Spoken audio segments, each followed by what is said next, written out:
No communication from the mayor as we have a lot on the agenda. So we'll go ahead and move into Aldermen, Alderwomen comments. Gail Mull, I have none. Well, family, I just want to thank Jason and Lisa for setting up this meeting. Thank you.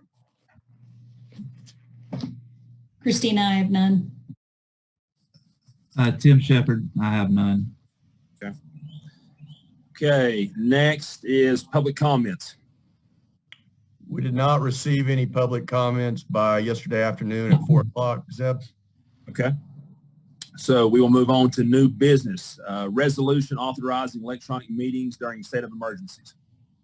In your packet, you should have a resolution that we provided.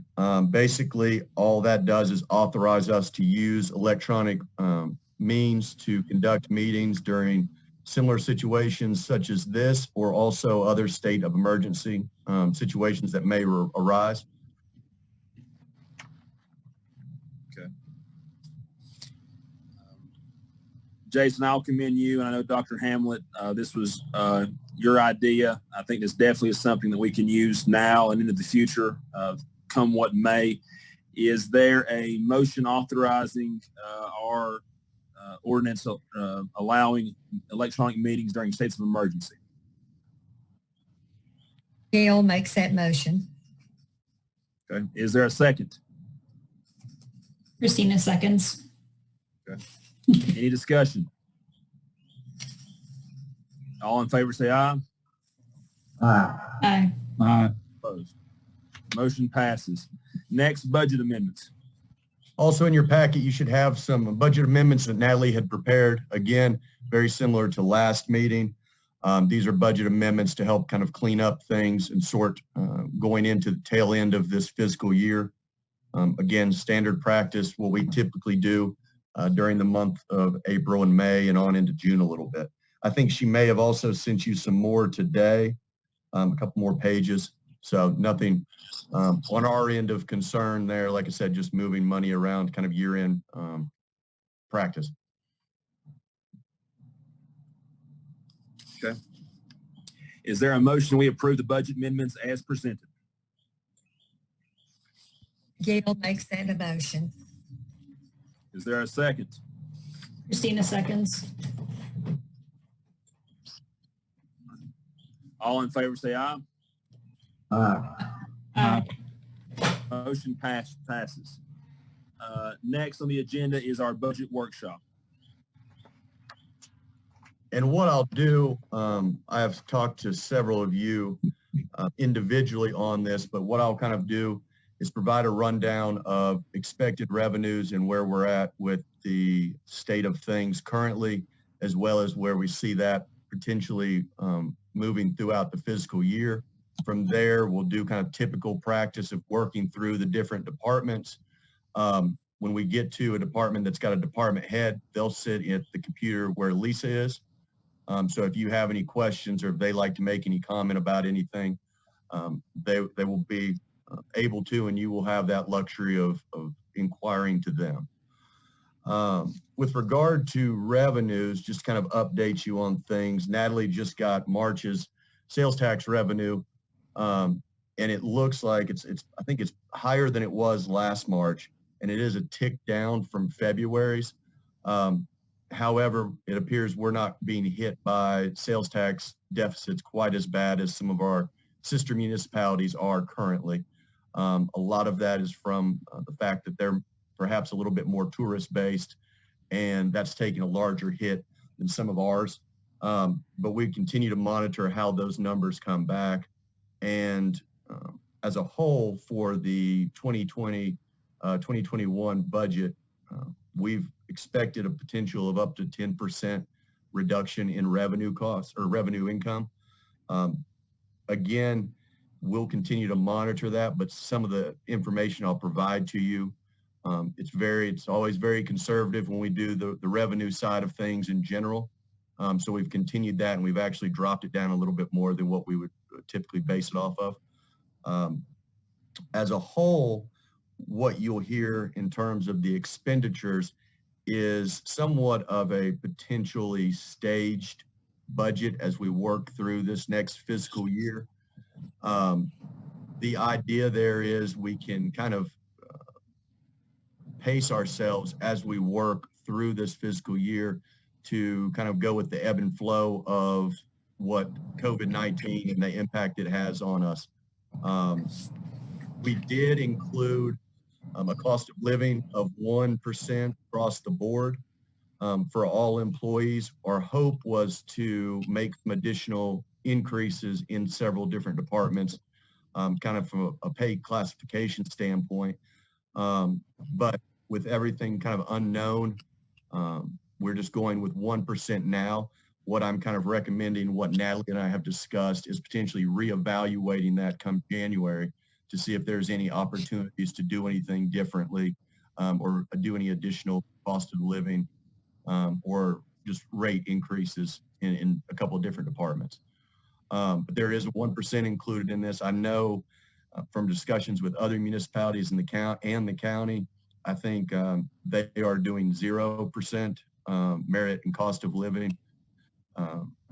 But like I said, I feel like we can absorb the 1%, and at the same time too, kind of in the near term benefit and reward our employees for their diligent hard work, with the idea that, again, we'll reevaluate it when everything's not quite as up in the air as it has been.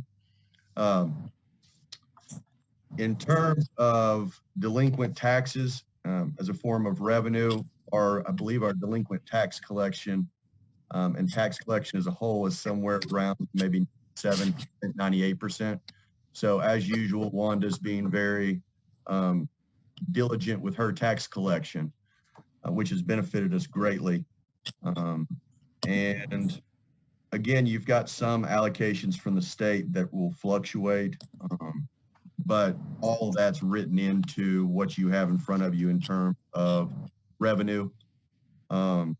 Also, as usual, we show in here potential grants that we may get either from Governor's Highway or Governor's Crime Commission, or also Crusoe Endowment, for some of the projects that we've talked with them about.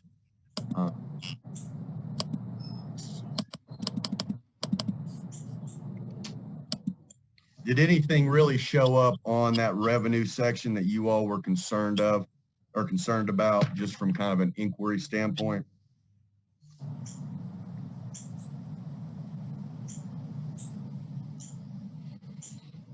No, I mean, the only thing I want to say and jump in here, Jason, I want to commend you and the staff. I mean, there's a lot of unknowns. I mean, we've heard from a lot of our sister municipalities what they're facing and what they're doing. But even in this, the idea of saying, look, we're giving our employees a raise, and not just a raise now, but coming back and looking at this. I think you know this, and I can speak for the whole board. That's always the most important thing to us. And a lot of municipalities aren't able to do that. And so for us to go ahead and say, we are giving you a raise, and we want to come back and look at more things in January, depending on where things are, because there's so many unknowns. But we shouldn't just take these unknowns as an excuse just to hold the line and not try to be bold, not just with our projects, but especially with our employees. And I'll also add, in talking with Natalie, I know last year we had looked at having a kind of a placeholder for transfer from general fund. I think it was maybe $450,000, something like that. In talking with her, it looks like none of that will need to be transferred out. So kind of as I explained to you last year when we were going through the kind of this budget processes, a lot of times that's where that gap is closed between how conservative we are with revenues and how diligent we are in expenditures as kind of the year goes by. If there's no other questions about revenue, also I will add, obviously, there's no tax increase planned, and water and sewer rates I anticipate staying the same this year. We have talked with department heads and kind of done some due diligence and floated some different things by a couple of other municipalities as well. I think everybody's kind of holding off this year and making any kind of rate increases if they don't have to. But I anticipate next year we'll try to do some increases on those water and sewer rates and perhaps even delve into the world of stormwater. But so no tax increases currently proposed. And like I said, water and sewer and trash rates will remain the same. We have seen a little reduction, or I should say a little increase in the number of people delinquent water accounts as a result of kind of the COVID-19 and the governor's deferral of that. But at the same time, too, managers kind of across the state are trying to figure out what that looks like when things open back up and you can start disconnecting, and you've got to do the payment plan. You've got to give them 6 months. So we're getting some good information from folks at the school of government as well as other managers and agencies across the state, and just trying to interpret all this as it rolls out, because it would potentially or could potentially have an impact moving into the next fiscal year. But all in all, we're not really anticipating that much of a reduction in revenue from those areas. Nothing that's not just common sense with trying to form an estimate of some sort during this time. Probably the hardest area that we're looking at with regard to revenue, or the most unknown, is kind of those recreation facility rentals. What I was about to ask you. Yeah.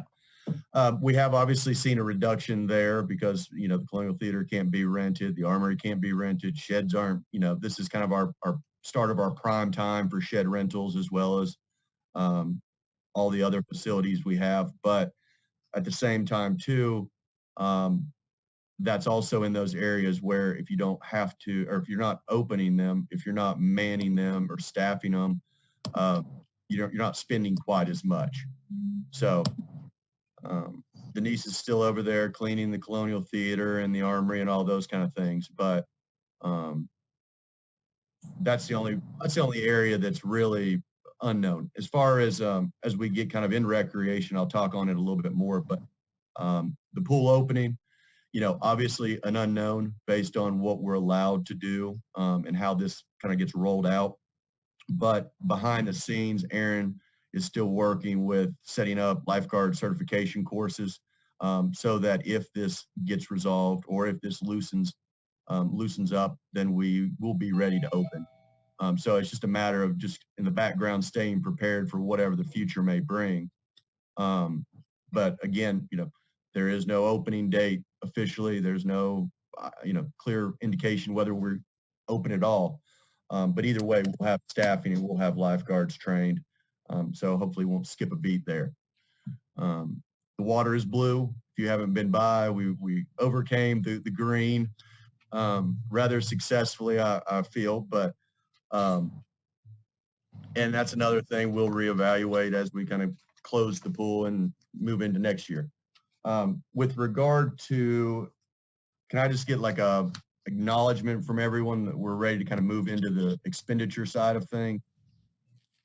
Sounds good. I'm ready. Yes. With regard to expenditures, we'll start with governing board. Obviously, there's a reduction there from current year because we don't have a election this year. That's always pretty much the same with the exception of the cost to the Board of Elections. So that's a reduction in terms of the governing board portion of things. In terms of admin, I don't think it really changed any as well. If you recall, in some of these departments too, on your sheets, you'll see under equipment, those have all been reduced because we just had to redo, just upgrade our computers in this current fiscal year. So you'll see some of those areas that have equipment money from current, and you'll see zeros now because that upgrade's complete. That deals with the Windows 7 no longer being supported. So we were able to do that this fiscal year. Let's see, under finance, all of these first few pretty much all stay the same from year to year. All you'll see is the increases in the salary portion and then the benefit side. So a lot of that is what any increase you see. And like I said, it went up $6,000 from last year. Yeah, $6,000 from last year. When you get to legal, obviously we left Williams in there, but we also added $8,000 in an idea that can be used for any additional legal service requirements. Also, that goes to or is intended to go to hiring legal counsel to assist Wanda with any kind of tax collection issues that she may be having in terms of delinquent.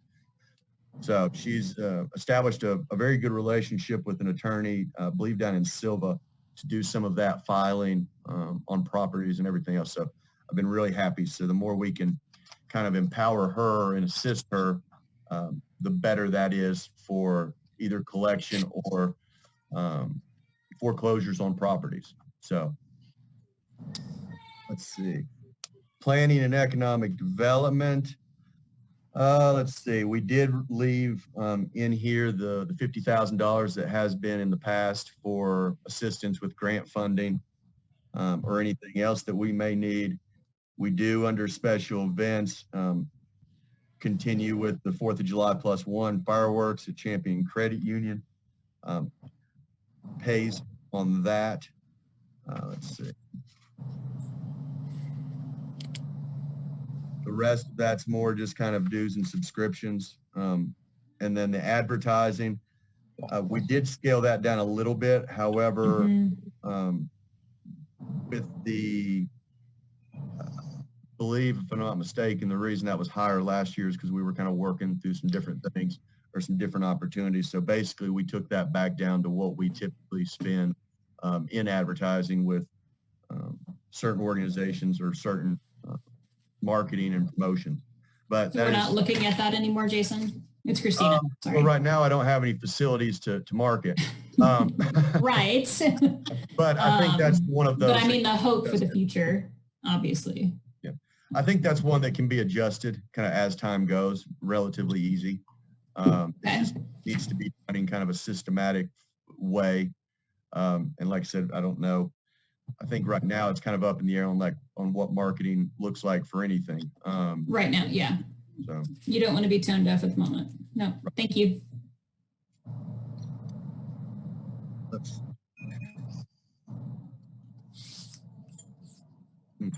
Also, you'll see, I believe, under planning economic development, the anticipated Labor Day. As of now, everything is still set for Labor Day. Again, similar to the 4th of July, what that looks like and how we have to kind of approach that is kind of up in the air.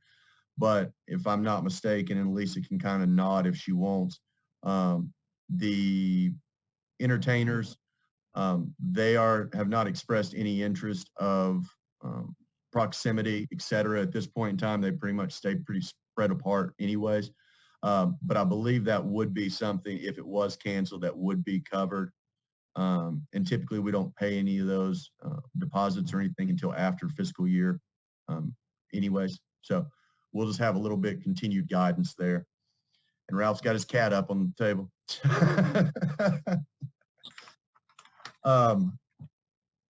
Municipal building, nothing out of the ordinary there. We did have to do a budget amendment this current year because we had to replace the HVAC units, actually both of them for downstairs and upstairs. So hopefully we won't have to be replacing anything in the municipal building moving forward. But that's another one that stays pretty relatively the same. We did see an increase in health insurance premium it was 8%, which I heard a lot of other communities getting hit a lot harder. One of the good things with going to the league versus Blue Cross Blue Shield, if you recall, is the league does have the Medicare supplement, the Medicare, Medicaid, Medicare supplement. So we pay a fraction of what we would for those individuals that are eligible for that. Whereas with Blue Cross Blue Shield, we paid a full premium for those employees. So that was part of the justification for making that switch from Blue Cross Blue Shield to MedCost in the league. So I felt pretty relatively comfortable with the 8% increase.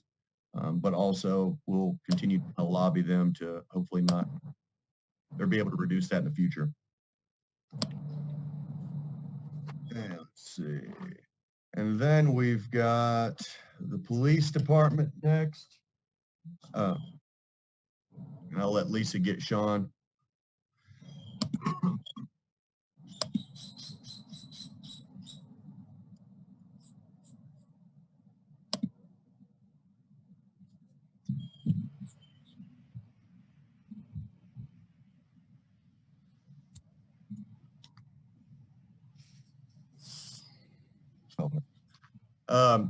Gaddis, see if you can, see if you can unmute yourself there.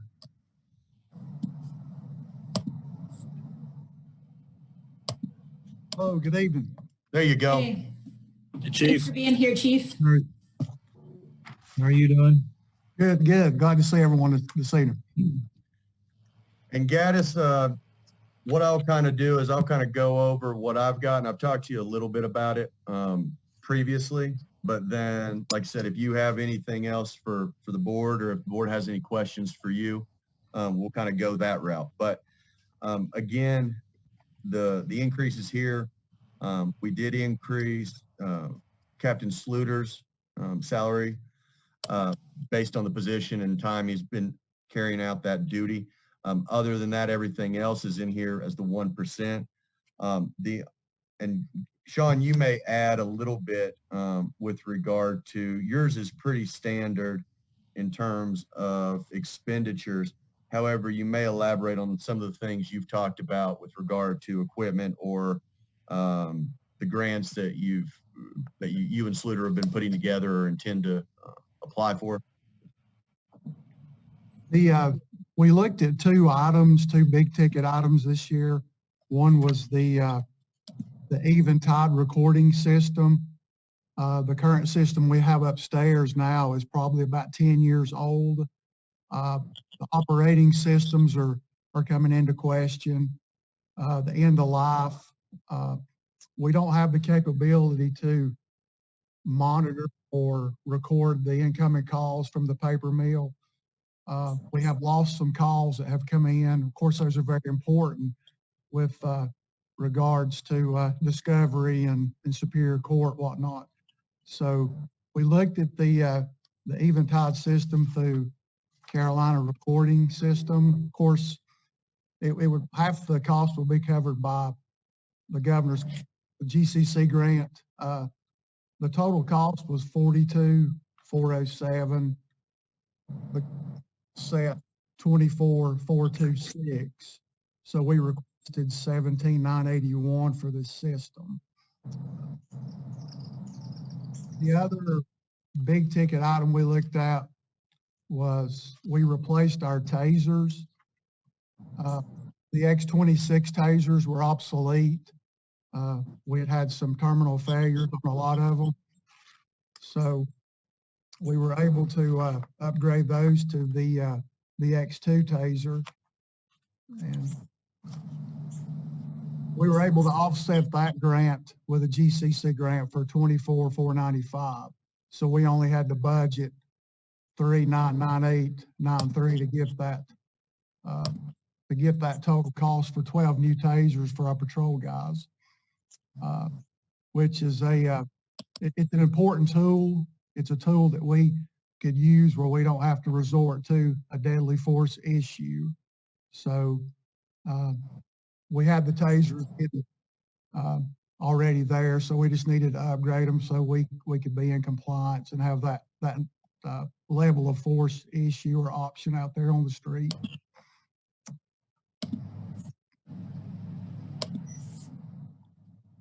I think that was about it, Sean, that you had, correct?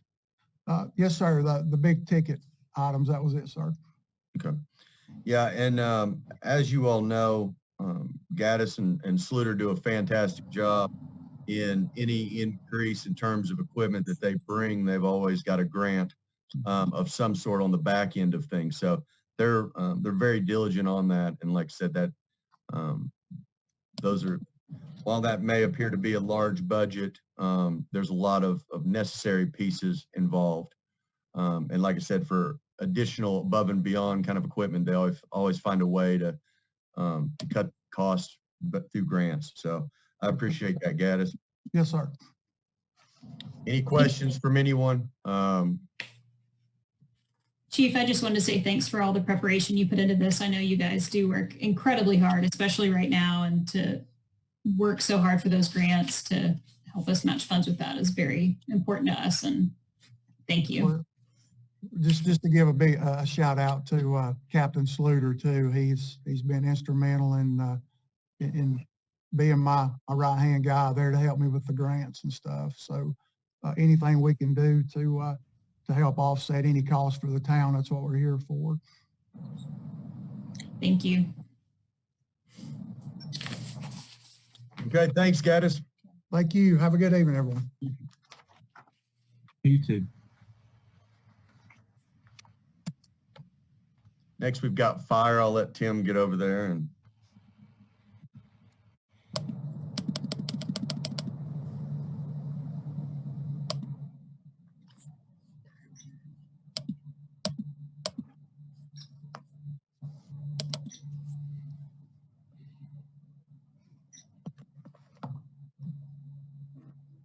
Hey, how's everybody? Hey, Good. How are you doing? Tim. Chief. That's not mine.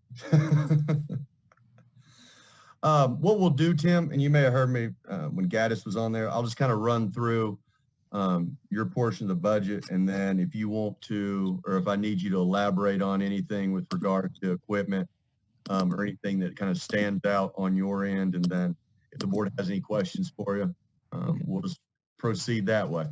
Yes, sir. The big thing that you'll probably see in the fire department is the retirement expenses increased a little bit.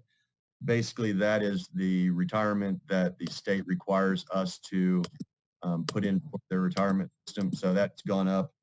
I don't think it's gone up yet. I think it is for this year, July 1. So you'll see that. Also, Tim and I had spoke. Unfortunately, it's not in here, but looking at the potential of a new fire truck in the future sometime.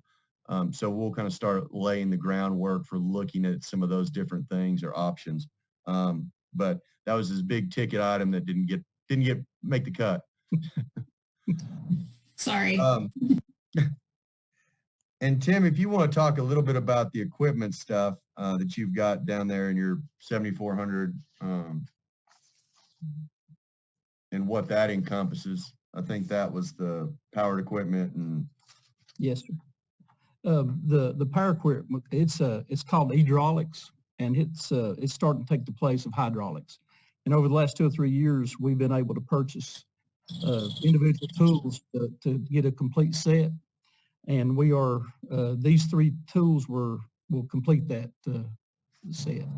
One of them is a battery powered fan.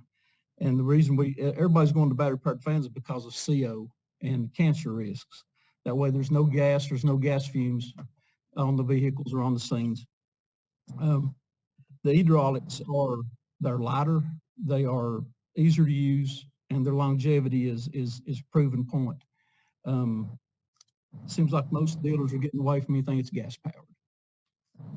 And what is it called again? I'm sorry. They're hydraulics. Hydraulics. Thank you. They're battery powered. They're either CAD or ion. What is the lifespan on that equipment as far as like your battery, that kind of stuff, as far as how often do they have to be replaced? The brand that comes with its own battery usually comes with 2. The batteries that replace them we can get at Lowe's, and they're generally 3 to 4 years. Oh, okay. Yeah. Oh, okay. And then also too, you'll see there's a reduction in equipment rents and leases. That's the radio system. And Tim, if you want to kind of elaborate on us paying that off and what purpose that serves, but that dropped from 20 down to $6,600. Yes, sir. And this year we decided instead of renting and leasing anything like that we just buy it. And we were able this year to complete our radio program. We're probably good on radios for the next 6 to 8 years.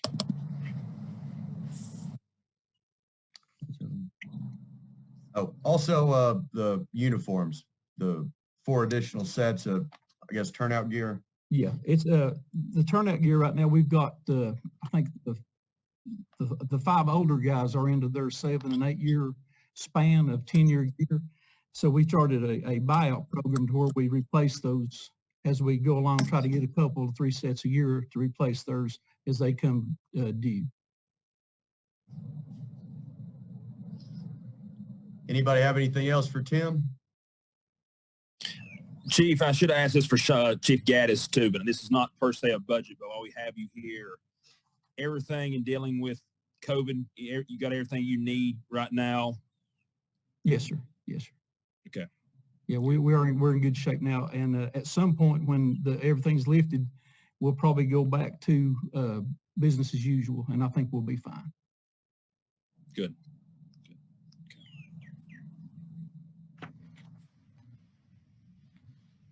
Okay, thanks, Tim. I think that'll do it for you. Thanks, Chief. Thank y'all. Thank you.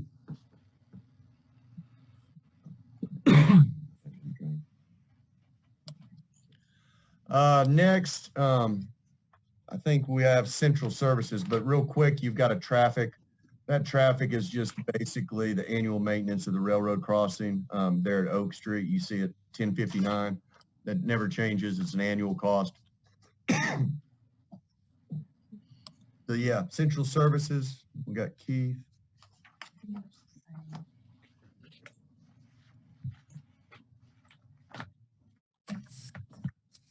And Keith, what I kind of told everybody else is I'll just kind of go through and then you can elaborate on anything under equipment and such, but I don't think you really had much. But this will be an opportunity for them to ask you anything that they'd like to with regard to needs and wants and wishes. But as the board will see, your central services is pretty standard. Nothing has changed drastically with that. Also, that is the department that serves the mechanical fleet service for the town. But a lot of times what we'll do is any kind of departmental needs from any other departments, they kind of come out of their budget versus Keith. So his is pretty standard with regard to just additional equipment he needs, or he could maybe comment on kind of the life of different things in terms of vehicles or whatnot. But we kind of take his advisement on that when we're looking at those particular departments. Keith, you got anything to add? No, I don't. Anybody got any questions for Keith?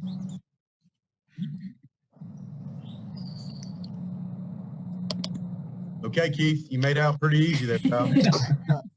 Thank you. Next, you got street department.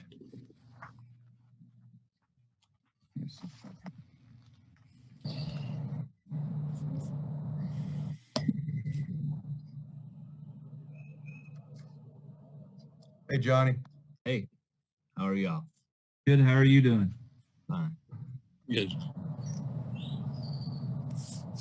Hey, Johnny, what we'll do, I'll go through your department, kind of just some highlights on what we've talked about and everything. And then, like I said, if you have any weigh in on a particular area or improvements or kind of next steps for your department, feel free to chime in, let the board ask you any questions they may have for you. But basically, as you all kind of already know this, we split a lot of what we do kind of between the street department and PAL bill. And it just depends where it kind of falls into. A lot of times we'll try to do sidewalks and new projects out of street department. But also too, that's where gravel, sand comes from during weather and whatnot. Right. And I think in here, let's see, I think under other improvements, we put under other improvements.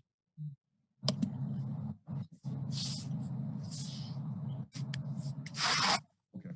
Yeah, and the main thing for Johnny's department is there under other improvements. We had put $30,000 in there. That is either kind of a juggling of some of that sidewalk work or that can be factored into some of the improvements at Searle Street Park that we're working on now, or at Rec Park, some of that concrete work for there. In the remainder of this month and probably into June, I'll kind of give you an update of where we're at. They're doing some sidewalk work replacement up on North Main Street. From there, we're going to transition down to in front of the Champion Credit Union there on Adams Street and replace some of that sidewalk out in the building. We've got a number of concerns and comments from folks about that area, and we had to actually replace a section of it or dig out a section of it that needs to be replaced. So we're going to try to work that out to a little bit more of a streetscape feel there. The folks at Champion Credit Union have talked to us on several occasions about possibly planting some new trees. Those trees are a little bushy there. And so we'll just kind of clean that whole sidewalk corridor up and then look at any other locations in kind of downtown. Obviously, as we move into the next fiscal year, the highlight will be Newfound. That's a project that's been going on, and we've just kind of been pacing it based on the seasons and the weather. So that's another one we'll get back on as soon as this new fiscal year kicks off. And I know Zeb and I had talked at times about this too. While we are kind of in this unknown period of time, there's still work to be done. And at the same time too, it's an opportunity for us to look at areas where we can make some improvements that otherwise you're kind of pulled in a number of different directions.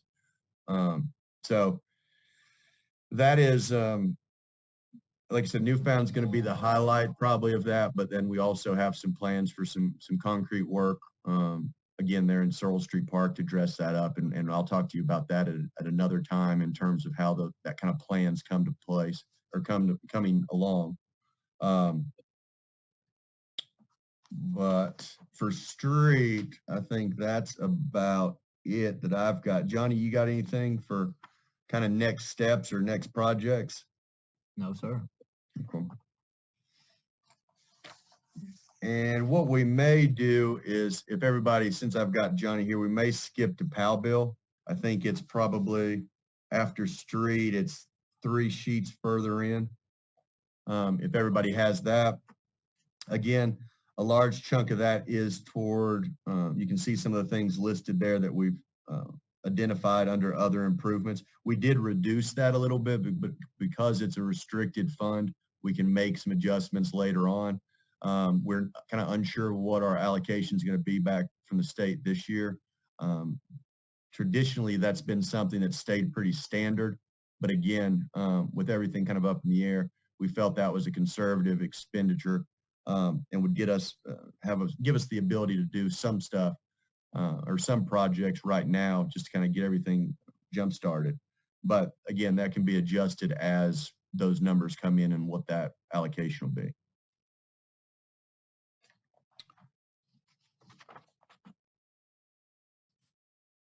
And if you recall, I think I'd mentioned this before, we were able to, in that area of Spruce Street, we were able to include the paving of those roads, the patching and or milling and resurfacing of a large number of those into that project. So that kept us from having to spend some from Powell Bill as well. So that was, we were very fortunate that was approved by the state, but ultimately it was more likely that it was approved because it was a loan project to begin with, you know. And we can talk a little bit more about Powell Bill and kind of proposed streets and that kind of thing for some paving work kind of at the next meeting when we have the manager presented budget. But other than that, for Powell Bill and street, that's pretty much it. Also, the street cleaning and sweeping, that's just a payment in there for that and replacement of brushes and whatnot. So that department's pretty cut and dry as well. Does horticulture fall under that? No. Right? No, it's in between, but Done. no. Yeah. Okay. All right. But you guys are taking over the duties, right, Johnny? You guys are doing that? Okay. Yeah, Alex has been doing that and filling Yeah. that position current. And at the same time, well, we can jump into horticulture. We've added additional money in there, not added, we've kept the money more or less the same for beautification efforts, planning. We took out a little bit in terms of the salary based on Alex doing it currently. And then also too, we transitioned some of the just departmental supply stuff to Johnny's group because they have all those supplies already. But in terms of horticulture, you know, you see kind of the seasonal plantings. And then also one thing we're going to be probably start on sooner than later is replacing some of the banners that we have in the downtown area. Some of them are getting a little raggedy, more color fading than anything.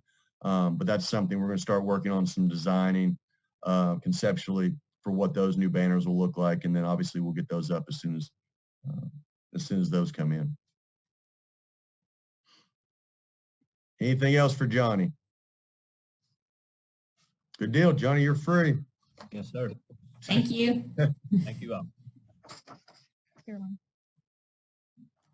Next is sanitation. Again, that's just contingent on what Henson's Waste Service charges us.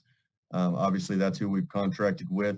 There was a little discussion kind of going into the first part of this calendar year that we may look at putting that back out for bid, or there may be an additional kind of increase, but I haven't heard anything else, so that'll be adjusted in that if there is anything. But So they didn't have any issues with the recycling bins, everything with that's working fine for their systems. They have blah, blah, blah. Okay. All right. yeah, I think it's really seems to have gotten settled in. I think it's just the initial getting everybody on the same page with, you know, it's got to be a certain amount full. And then also too with their trucks and accommodating kind of those carts too on different days and scheduling when they would be running. But that's that seems to have been alleviated. Okay. Next area is probably listed as landfill. That is for the monitoring, groundwater monitoring at the old landfill in Dutch Cove. Additionally, it may be as soon as this current fiscal year, which would require a budget amendment, or it may sneak into July of this new fiscal year budget, but we're going to have to, the state's requiring us to do some gas methane monitoring on that side as well. In terms of groundwater, we've never had anything related to that, but we do have to have those tested. I think it's quarterly. But for the methane monitoring, it was actually in a permit closure or a closure permit when that landfill was closed, that the requirement was there for methane monitoring. However, we never did it. It's probably, I think that landfill was closed about 15, 20 years ago, if not longer than that.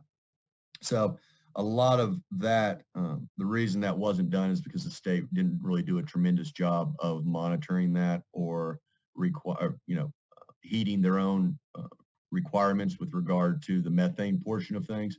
So now everybody has free time on their hands. They're trying to catch up on different things they needed to be doing, and that's methane monitoring at the landfill site. So no concerns about that. It's just something we'll have to do. It'll probably cost around, I'd estimate anywhere, probably close to about $13,000 when it's all said and done for the install. And also you've got to have an environmental engineer certify that the wells were installed properly, generate a report, and send that to the state. And then we'll occur a testing fee for that, probably also on the quarterly. So it's one of those things we just have to do, but I don't expect that expenditure won't be but a one-time drilling of the wells and the install. Next, we've got Canton Historical Museum. We'll grab Caroline.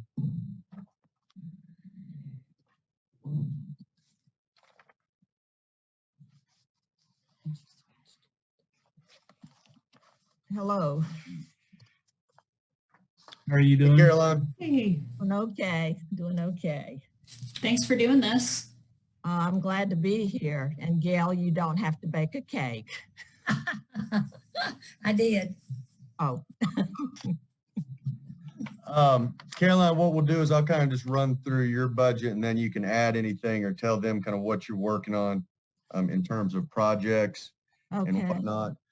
The main thing in here is the professional services, the networking computers, which is, are we buying additional computers or? Well, what it is, I still have my old one, and we had a desktop that was donated, but anyway, they are the old-fashioned networked in, and I need someone to come and kind of walk me through that so that we're not having wires all over the place. It just needs to be, centrally located as far as the networking. Okay, and that's what we had talked about, kind of just reconfiguring things in there just to make it a little bit more user-friendly and all that. Right. That was the main thing. And then also, as far as some of the expenditures, one of the things we started working on, someone had given us a large gift to come up with some plans to upgrade the museum, which I know right now it's like way out there. But, it was good just to have a forward, vision. So anyway, we've been working on that with this architecture, with the money to honor that commitment. And I will be presenting that later when we have it all congealed. But one of the things that we're in agreement with is the handicapped walkway. If there's some way that we could, take care of that and maybe either have it feel there are places in there that are not safe. And when you have older people approaching the building, it could be some potential problems there. But I think that's one thing on the horizon that was with this plan that I think we could do now, maybe, but I will talk with you later on that, Jason. Sure. But anyway, that's one of the projects. I've been networking with the Historical and Cultural State Committee there in Asheville. And they are providing education, also options. I will be tomorrow meeting with them on Zoom and, how other museums are going to be opening up. Also, I'm looking at, when we can get the go-ahead to open up, maybe, with so many students at Liberty now, to start scheduling by appointment and having lesson plans in hand so that it will be in order and there'll be direction to it. So there are many things that are on the horizon that will be good. And we are learning a lot in this situation. So, and I want to say thank you to everyone for the encouragement I've received and just, working with me. It's been good, and I'm grateful for that. So. And then also too, we're gonna, actually I talked to one of the representatives today, but looking at some of that project that you proposed to Caruso Endowment on. Right. So again, another opportunity for a project that is assisted by grant funding and our department heads seeking opportunities that aren't always there, but getting creative with it. Right, yes. So a lot of good things coming up. There are. Awesome. Any questions for Caroline while we got her?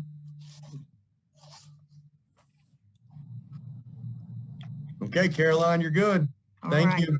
Thank you. Thank you.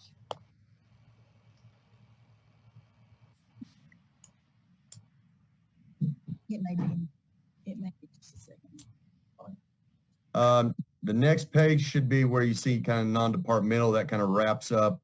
That's our loan debt payments, interest payments for certain things.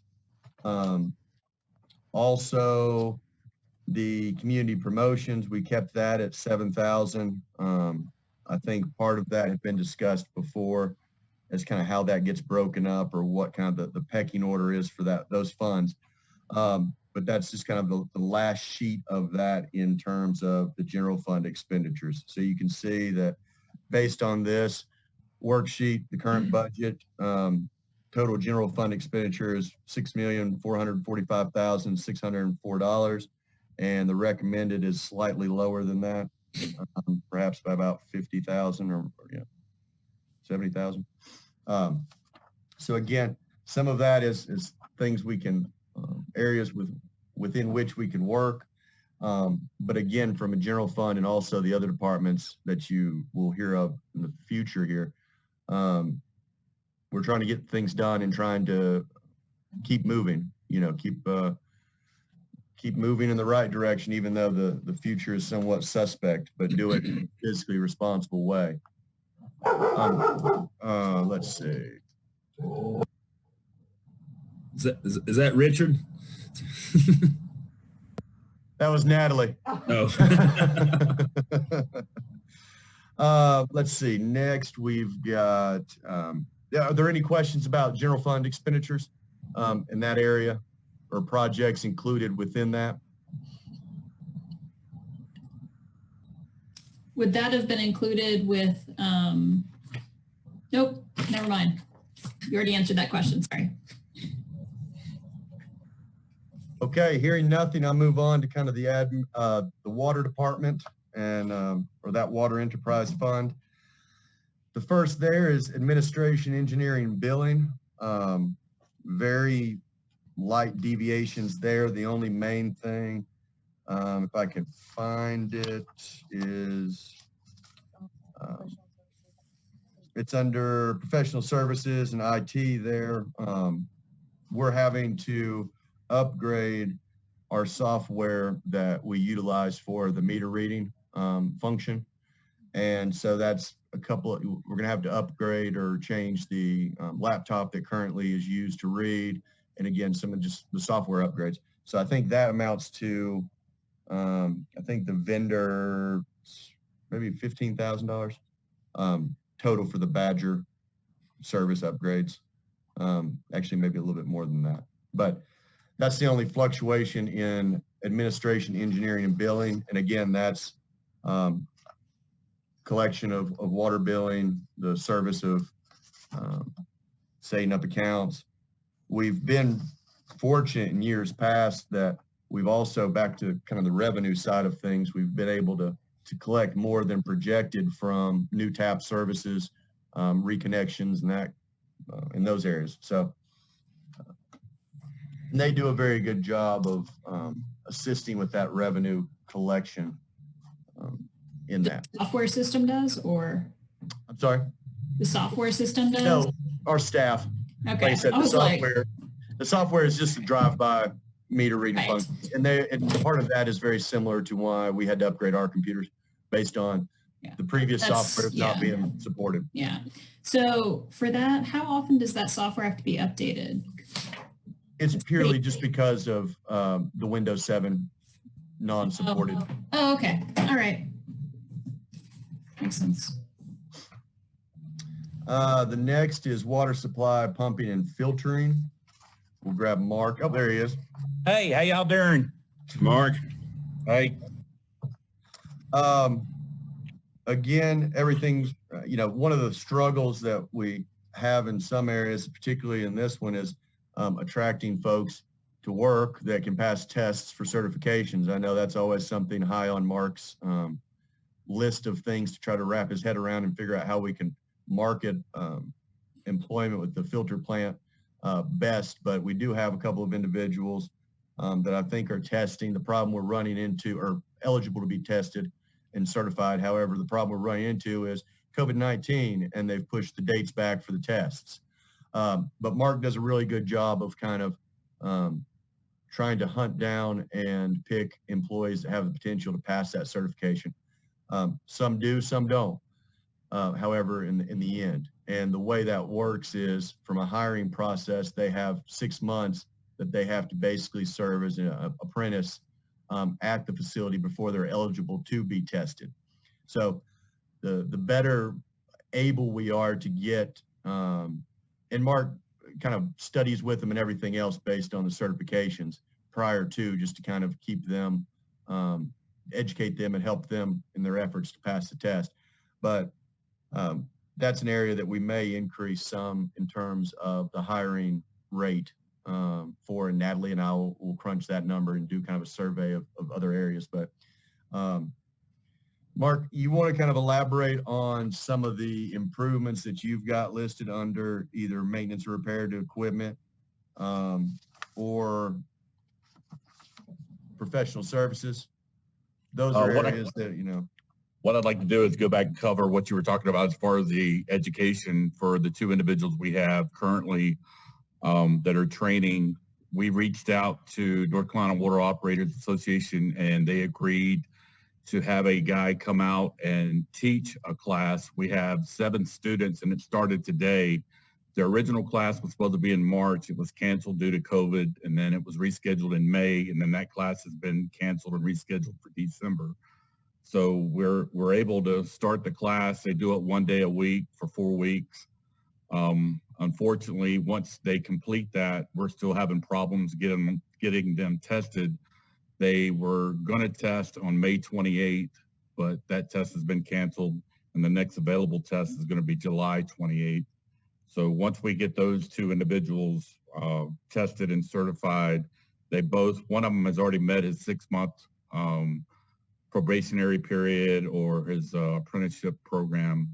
And next month, I believe it's the 28th of May, also the other one will have met his 6-month time for that to go. So once we get those 2 individuals, it'll help us out immensely to be able to operate the plant with everything that we have. Not really anything that we have of different from before. Some of our equipment is getting older. We've got the raw water pumps that are down at the pump house. They were overhauled back in 2016 due to the way the river is configured and things of that nature. We're running into problems, especially when, I know it sounds kind of weird, but when the river is low or the river is real high, if we have a heavy rainstorm, the pumps are not designed to operate with that level of water. So working with Richard, he's got some people that help with the Spruce Street project, and I had those guys come up, and come to find out the pumps that were installed back in 2000, I believe it was, they're not rated for what we need. So they're going to look into that, and I think Jason's got McGill and Associates looking at things and trying to get everything reworked to help us out. We can't really do anything until we find out what type of engineering plans that they have for that, but that's what we're looking at right now. Thanks, Mark. And like I said, yeah, that's another testament to kind of going above and beyond and try to problem solve and reaching out to the state and setting up that schooling here, which obviously benefits us, but also obviously benefits this region and everyone during kind of this time. Any questions for anybody for Mark? No. Good deal. Thanks, Mark. All right, thank you.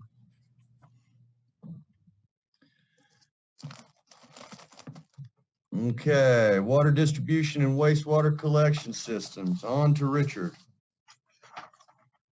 And we'll do the wastewater distribution, and then we'll do sewage treatment all at one time with Richard.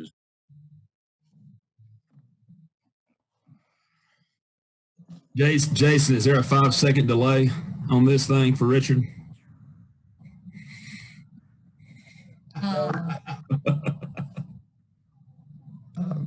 Hold on 1 second.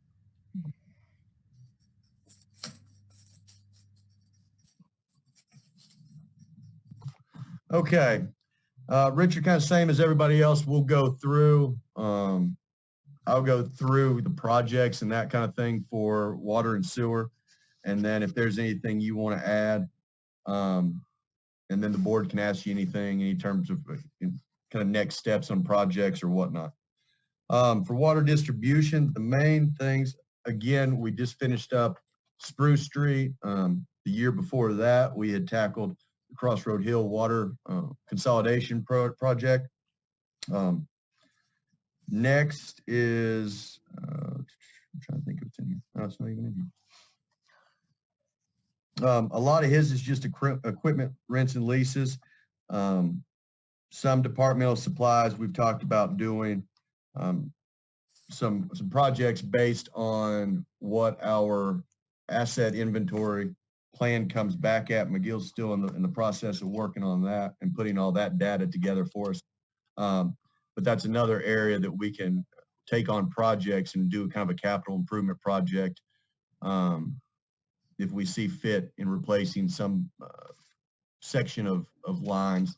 Also, too, there's an opportunity, and I've talked to a couple of folks about CDBG or some of those state funding or federal funding projects that can be used kind of neighborhood revitalization that also have kind of a infrastructure impact to it too. You can kind of work some different stuff in. So that's going to be part of that too, and identifying some of those areas to kind of tackle. Richard, do you have any high projects on your list in terms of kind of what to look for in water and or sewer? None that we're just currently working on. Okay. Can I ask one question? Where does line mapping fall within this budget? What is it, Ralph? I'm sorry. Line mapping. That's part of what McGill's preparing for us with the AIA that we did for location of valves, inspection of different lines, sizing, so we know kind of what the quality is, what the materials are, make sure everything kind of is sunk or in sync, I should say. And then from there, that's what we'll take on as we take on projects and prioritize them, is high prioritized areas off that plan. And like I said, I've talked to you all before about also trying to work that in conjunction with any kind of street paving we're doing on certain roads to kind of link everything and clean up the infrastructure if it needs to be done before we resurface a road or something like that. So yeah, that mapping will be, that'll be digital as well. So we'll have that information and it'll be added in. It's, Nick can maybe add a little bit more to it, but it's added into kind of ArcGIS from what's identified and what's mapped. Have they given you any kind of estimate of when they'll be finished with that, or idea of when can be completed? The asset. Right. Nick may be able to comment on that a little bit more. I don't know. He's been talking to one of the individuals that does the mapping portion of things, but I think they've got a number or a good amount of the assets already put together. It's just a matter of formulating the plan itself, Tim. Okay. Yeah, most of the infrastructure is actually already mapped. It's in utility cloud, and it's also a GIS layer. So then it's a matter of them sort of like looking at material type and prioritizing and things like that. But as far as the mapping goes, most of it's done. Yeah, I think the big thing is the way it'll work is I'll end up getting a binder this freaking big with everything kind of identified and mapped and located. And then so I think that's what the majority of the times it's taking now to kind of put all that together. Okay. Next is sewer. The main increase there is we are currently in the process of if you don't know this already, Evergreen serves as our wastewater treatment plant, obviously. That having been said, our setup is a little screwy in the fact that we pre-chlorinate prior to it going to their wastewater treatment plant. And then most wastewater treatment plants are chlorinated on the back end of things. Ours is kind of configured wonderfully backwards. But in saying that, the mill is in the process now of separating kind of their leachate from the landfill that they have off of across their incinerator drive over there by Ingalls up that direction. They're in the process of separating their leachate, which ties into ours before our pre-chlorination. So to make that even more complicated is we have to establish a certain amount of dechlorination or chlorine residual before it goes into their plant. So we had to increase the switch from chlorine gas to the addition of hypochlorination there. And it just cost a hell of a lot more than we ever knew, and it's lasted a lot longer than we've ever thought it was going to. So that's really the difference there between current year and what the expected is. And that still may be very high, and that amount of hypo may go down as that leachate line separated. I think it will, but that's another one that's kind of up in the air currently. And I can explain that in more detail or have somebody that understands and can relay it a little bit better to you at another time. What line is that reflected, Jason? That's under departmental supplies for sewer treatment. Thank you. So, I got a gnat flying around here. is that something that they're going to address and do any kind of change at Blue Ridge or at Evergreen for that, or is this something that we're just going to have to live with as the setup? Well, for all intents and purposes, the setup is the setup. I think the big thing is separating that leachate. Personally, if you know anything about landfills, which I've learned a lot about landfills that I never really wanted to know, the byproduct of that is very high in metal, which is not a friend of chlorine. Mm-hmm. So part of that's the having to ramp up that chlorination so much, but I'm hoping we'll see a reduction in that after that leachate line separated, in theory.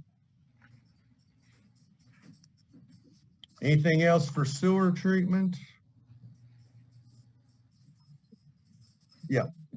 And so pretty much overall water and sewer stayed the same. And then I've got, yeah. And if everybody's good, we'll let Richard go and we'll get into recreation. And again, as you can see on that bottom of that sewage treatment form, where water and sewer, the enterprise fund is, current budget, and then also to the recommended, it's just slightly higher than what it's currently budgeted at. So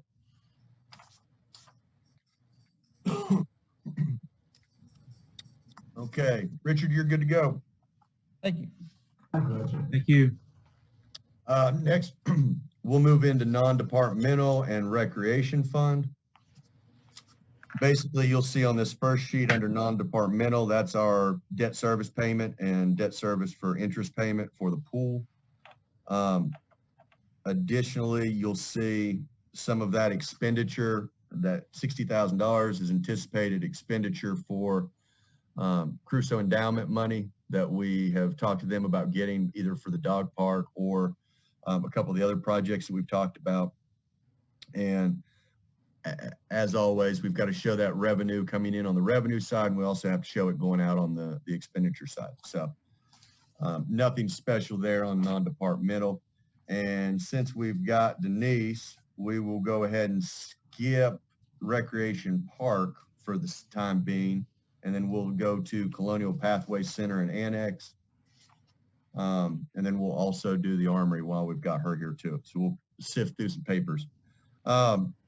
Pretty much in terms of the Colonial Theater, I don't think much has changed. We have done, I believe, did we do an HVAC this current budget year? Did we replace that HVAC? Yeah. And probably 2 more because they were all put in about the same time. So I figure they'll go out. I got 7 units over there. Yeah, and other than that, nothing's really changed within that department. We've done a little bit just with kind of the overtime and salary and wages and fluctuated that a little bit. But really everything else is, that building's pretty good. It's just a matter of kind of staying ahead on what potentially could be failing, like an HVAC or something like that. But other than that, that's the Colonial Theater, if anybody has any questions. I put Wi-Fi in there. I was hoping we could get that for Yeah. over I've got you a wireless router we're going to try now. there. Okay, good. And if not, then we'll add an access point over there. I've been talking with the electronic office about that. Okay, But we'll try this out first and see what the functionality of that is. okay. If everyone's fine with that, we'll skip a little bit to the Armory. Again, pretty similar to Colonial Theater. Nothing's increased there.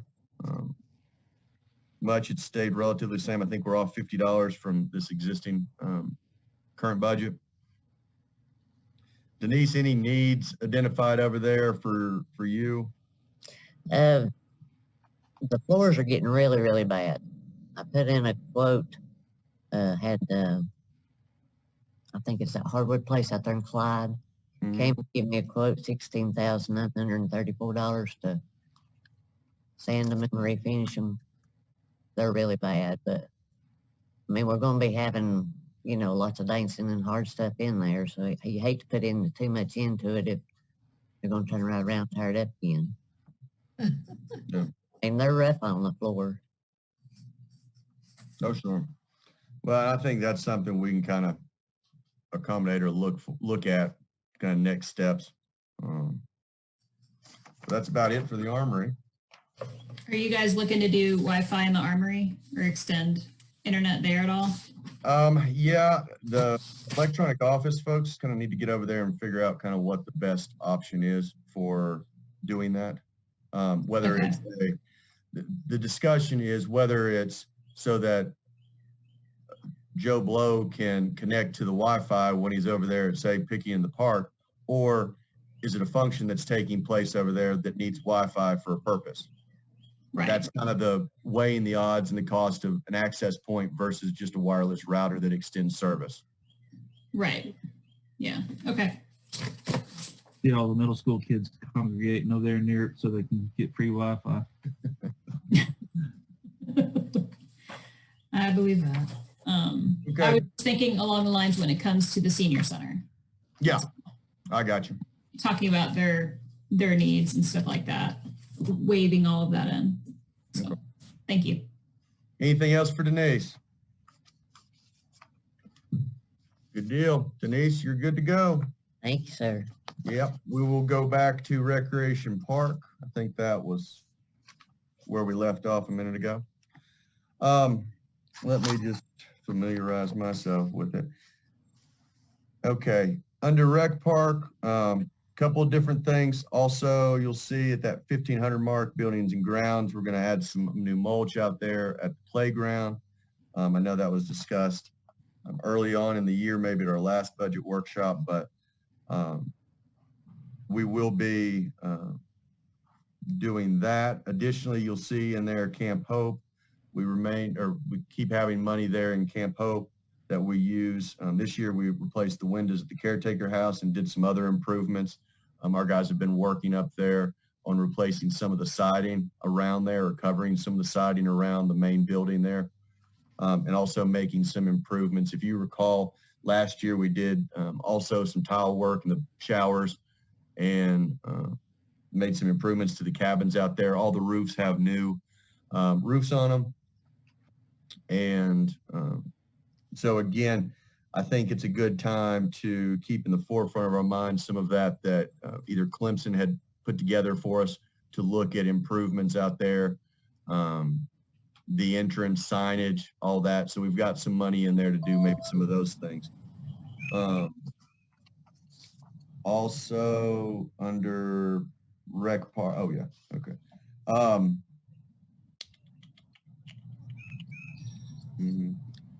Also, under Recreation Park, you'll see picking in the park, kind of the breakdown for that. And then also the cost of picking in the armory, which we obviously tweaked a little bit that schedule, but at the same time, picking the park's kind of unknown at this point in time what that looks like moving forward. But you can see at least the cost breakdown for that for the 14. I think we do it for 14 weeks. It looks like picking in the park. So again, pretty much the same as where we're at now in terms of current budget. I think it's off maybe about $5,000 or $5,000 lower. And also, let's see. If you're wondering about any other improvements out there at Rec Park, those were in that non-departmental where we talked about the dog park. Also, Nick and I have been working with Withers and Ravenel on doing the plan that Crusoe Endowment paid for Sorrel Street and Rec Park. So they've been able to provide us some good conceptual designs for what Rec Park or how to modify that a little bit. Maybe it'll be kind of a phased program, but looking at resurfacing the basketball courts, creating a little bit more identified and designated parking area. Say, for instance, there at the ball field that's located at Rec Park, also doing away with or modifying some of the fencing so it doesn't look quite as prison-esque there around the basketball court and doing something a little bit more decorative and having kind of a pathway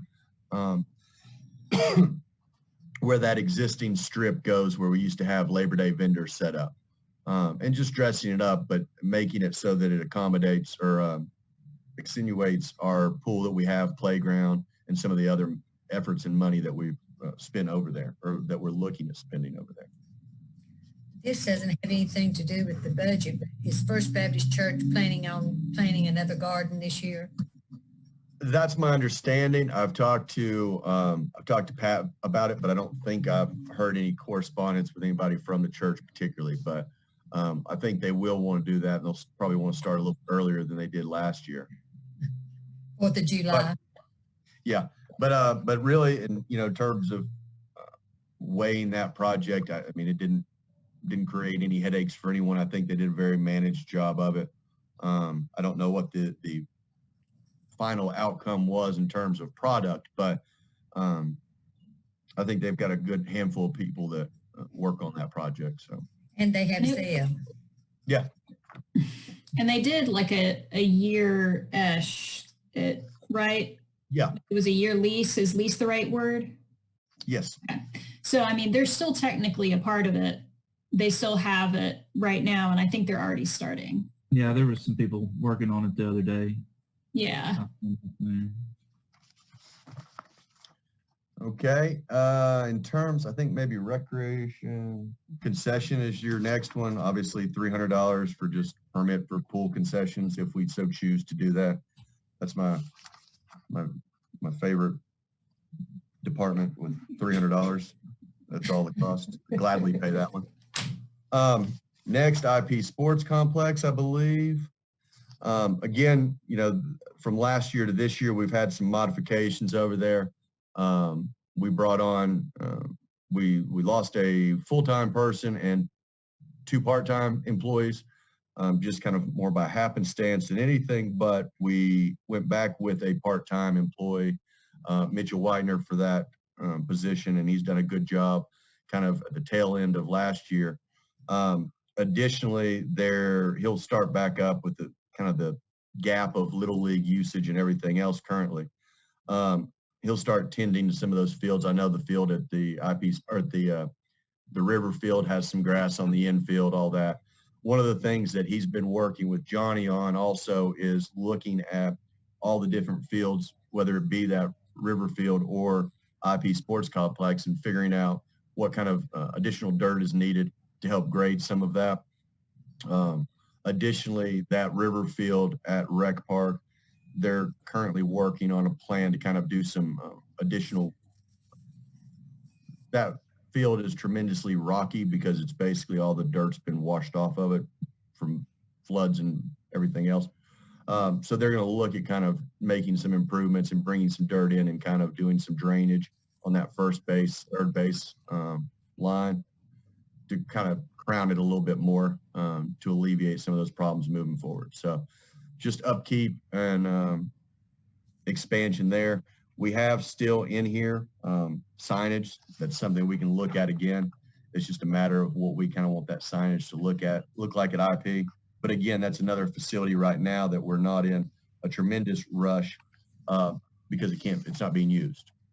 But it'll allow us to do some different things and take on some maintenance projects in the interim. Anything for IP Sports Complex? So you feel confident to move forward in this new employment format, servicing everything that needs, you're still good? Yeah, I think Mitchell's got a really good handle on everything. And like I said, it will obviously peak if we get back to playing ball out there at that facility. I think it can still definitely be managed with an additional part-time position, instead of something full-time. The other thing too is he's talked to some individuals, representatives over the school system about possibly getting some of that turf fielding if Pisgah replaces their football stadium turf, and looking at how to kind of add some increased value to that batting cage, the batting cages that we have out there in the metal buildings. So I think he's been a good addition just from kind of his connections around the region. And he also does a lot with travel ball. So a lot of exposure to that area as well. So yeah, I feel very comfortable with his ability. And like I said, kind of take his lead on what actually needs to be done on some of these fields. I think the last page I have is recreation planning and administration. Again, the largest thing here is the 450. We had been in discussion with the county a little bit about possibly doing some programming or a full-time position. That has not taken any shape in the current fiscal year. I don't see that taking making any headway moving forward right now. I think the interest has shifted to perhaps other projects of recreation. So that's why you see that none of that's been spent to date on some of the programming and the salary portion of things. You will see underneath there the expenditure for the recreation and trail plan for Chestnut Mountain. You also see under other improvements, the Duke Progress, $100,000. I've got those bids back. That went to bid maybe last week or the week before. It came out a little bit higher than what we had expected. That contractors are obviously not affected by COVID and are at a premium. A lot of work being done out there. So, but I'll send that out to you all, and you can kind of see the bid tab on where that project came back. Again, this is one where the $30,000 from Pigeon River Fund has already been expended. We got that several years ago for the engineering portion of the boat launch or the kayak launch or whatever you want to consider it. Sorry, Jason, you're being upstaged right now. Yeah, Yeah, better we hair lost than everybody, Jason. You Jason. got better hair than Oh. Jason. Oh, my goodness. Okay, here you go. Way to go, Gail. You can't mute that. Thanks, So Ed. yeah, kind of back to the boat launch, that's something, the $30,000 came from Pigeon River Fund. It actually cost, we had to put in $15,000 more to wrap up that engineering on that project. But we did end up with construction ready plans. The engineering firm, we did have a flood study conducted on that. So it's engineered, designed, and put out to bid. We just got to decide whether we're going to pull the trigger on the construction part. That's what the Duke Energy 100,000 is intended to go for. I'll be talking probably maybe tomorrow or the first of next week to the engineer to see if there's any way we can kind of modify some of that work to bring it kind of back down into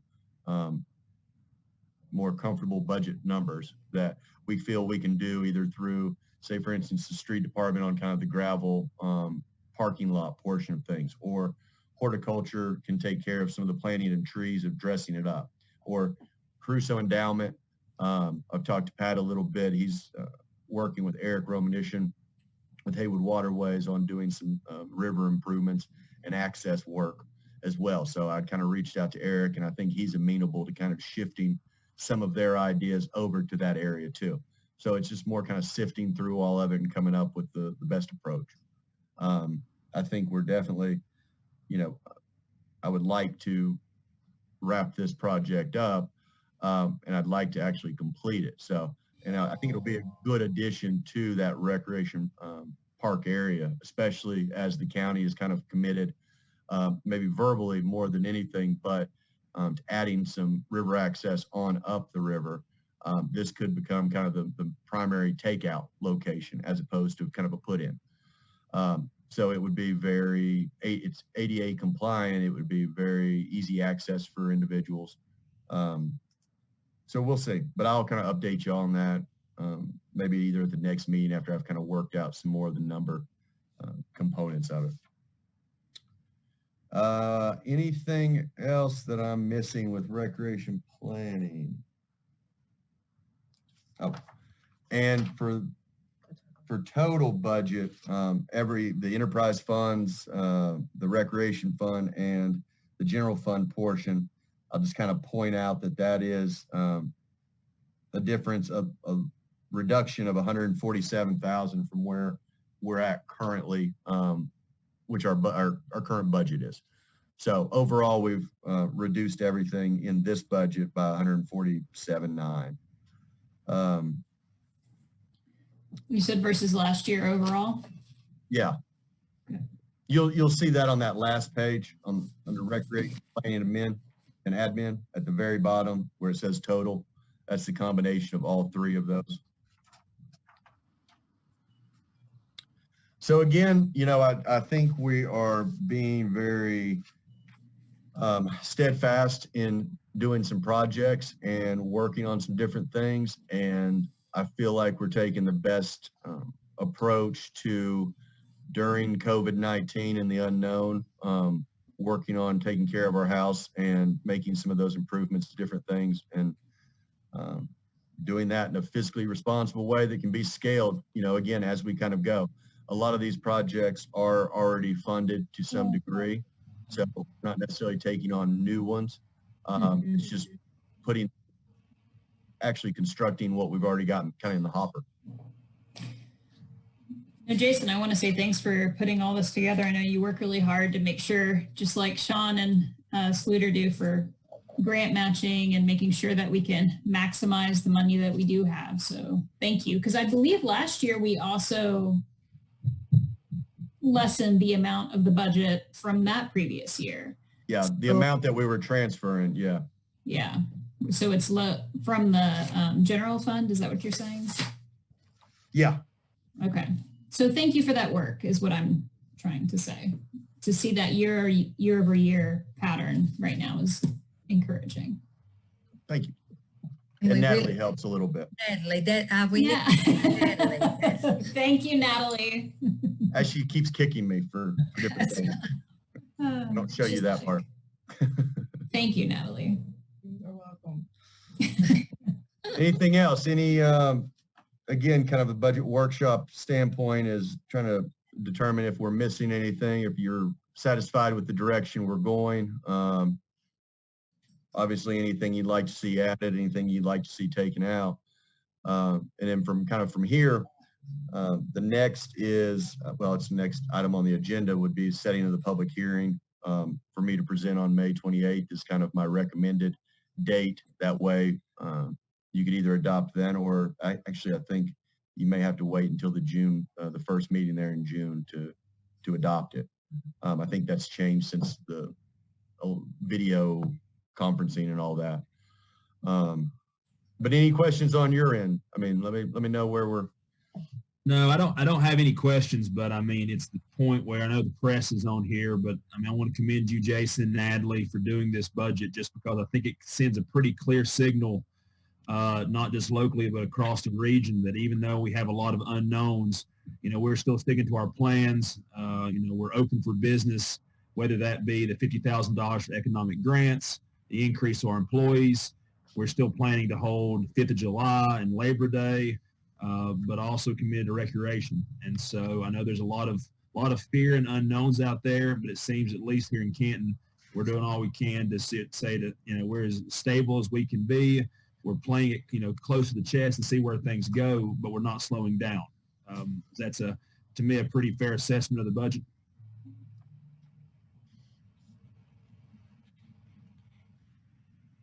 Anybody else? I want to thank you for being fiscally responsible and the 1% salary increase for the workers during this time. And again, I also want to compliment you on your son. Thank you.